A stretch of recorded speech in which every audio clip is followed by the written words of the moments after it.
Okay, art careers. I've been wanting to do something with art for a career ever since preschool, but I've recently been leaning more towards something with science. Should I pursue my childhood dream or follow my current interest?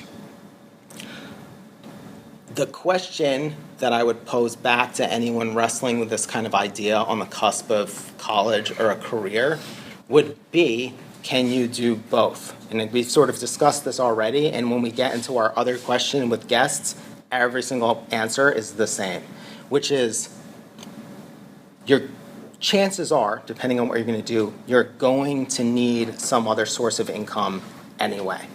So, can you get a major in science that adds up to a job, and then can you minor in art, or can you do all of your electives in art?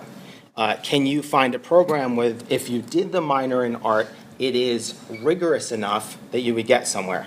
You want to be careful of being like, okay, I'm going to major in science and minor in art, and you only picked a school based on the science part, and then the art part is basically craft time for stressed out science majors who need easy credits. This is like one of the dangers of people who teach in art schools and universities outside of the art program, is a lot of times you're the blow-off class. People are just there because their life is so damn hard, so they take your stupid painting class just to throw some stuff around and let some steam off.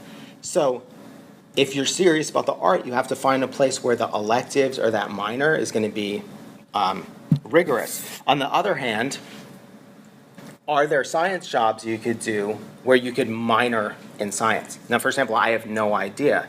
But if we went back to the previous question, did some legwork and some research, maybe we could figure out jobs that you could do in science where you could indulge that interest without having to get your entire bachelor's in whatever field of science you want to go into. You have to do the research to understand that, right? The thing you don't want to do is minor in biology and then find out that that doesn't get you in the door anyway, and you might as well have minored in art history, because either way, you are now delivering pizzas, whatever it's going to be, right? Or you want to make sure that the thing that you're going to do, if this is like a career idea, that you're actually going to be qualified to do it, because otherwise it's just an expensive hobby.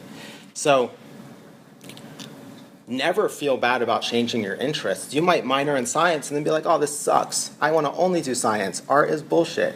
Or you might do that first 2 years in biology and be like, dear God, what have I done with my life? It is time to extend my educational experience and go somewhere else for 4 years. You won't know until you do it, but don't put off something that you feel compelled to do. Just the fact that someone would be asking this question is a sign that they need to investigate it. And then furthermore, you want to watch out for things you're just invested in because you have a self-perception that that's who you are and that's what you do. It is okay not to be the person that you've been for the previous 15 years. There's nothing wrong with that. I think in one of the first classes, I said, don't be well-rounded. This, to me, doesn't sound well-rounded. This sounds interesting. Science and art, awesome. Whether they're together or not, there's nothing better than talking to people that have things that seem really opposed, and that they do both of them, and they make room for both of them. Those are called interesting human beings. So, should I pursue my childhood dream or follow my current interest? Yes, I think. Someone else might tell you no, pick one and go ahead with it, but I think the fact that they're so different, that those can be enriching together, and that you can have the productive procrastination. When science is getting really rough and you need a break, you've got this other thing you can do. Cool, let's take photos now. Or you could just drink, right?